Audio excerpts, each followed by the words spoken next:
Sa puntong ito, mga kapuso, update naman tayo sa presyo ng prime commodities at Noche Buena items sa palengke ng Dagupan City. Ang detalye ihahatid live ni Russell Simorio. Russell, good morning.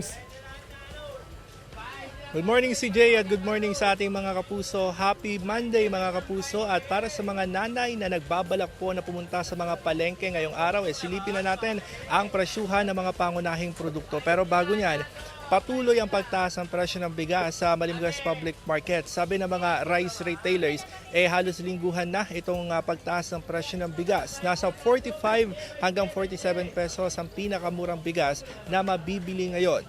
Nauna nang sinabi ng Samahang Industriya ng Agrikultura na kakaunti yung volume ng na-harvest at kakaunti din sa ngayon ang supply ng palay, kaya patuloy nga itong pagtaas ng presyo ng bigas. Sa mga gulay naman mga kapuso, good news doon sa mga nagbabudget dahil bumaba itong ang karamihan sa gulay dito yan sa Malimgas Public Market, maging sa ilang pamilihan na ang pinagkukuhanan nila ng supply ay sa Bagsakan Market sa Urdaneta City.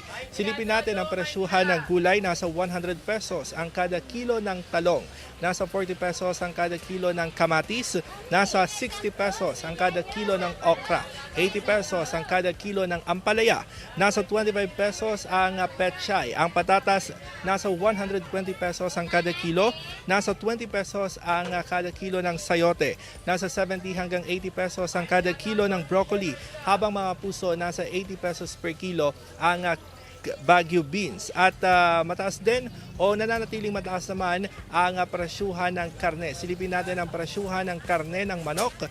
Nasa 180 hanggang 200 pesos ang kada kilo niyan. Nasa 340 pesos ang kada kilo ng karne ng baboy, habang 360 pesos ang kada kilo ng karne ng baka. Sabi ng mga tindera, wala naman daw aasahang problema sa supply ng mga karne ngayong ang holiday season, na inaasahan ang mataas na demand lalo't kabi-kabilaan ang handaan sa Disyembre. Samantala, sabi naman ng Department of Trade and Industry, nagtaas na rin ang presyo ang ilan sa mga Noche Buena products batayan sa panibagong inilabas na suggested retail price. Kaya ang payo nila sa mga consumer, hinay-hinay at magtipid. Ayan muna ang latest mula rito sa Dagupan City. Balik sa iyo, CJ. Maraming salamat, Russell Simorio.